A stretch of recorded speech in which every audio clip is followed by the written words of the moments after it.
Yes, please.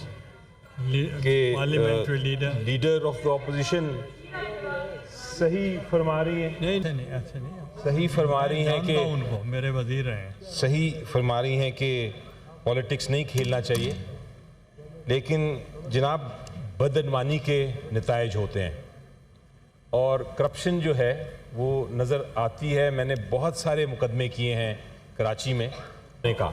ये दो अहम मामलात है जिस पे हमें गौर व फिक्र करना चाहिए और सजेशन देनी चाहिए कि इसको हम किस तरह रोकें मुस्तकबिल के लिए। तो ये मेरी दरख्वास्त होगी। अपनी MQM की अभी रिप्रेजेंटेटिव ने, सेनेटर ने बड़ी अच्छी बात की, लेकिन साथ हम सजेशंस भी दें कि इसको हम रोक किस तरह सकते हैं। ये नज़र ये आता है मुझे कि नाअहली है, टोटल नाअहली है हमारी जो प्रोविंशियल हुकूमत है, लेकिन खाली फिंगर पॉइंट करने की यानी उनकी तरफ निशानदेही करने का फ़ायदा नहीं। मकसद सिर्फ अब हल होगा अगर हम इसको रोक सकें। Sir, thank you.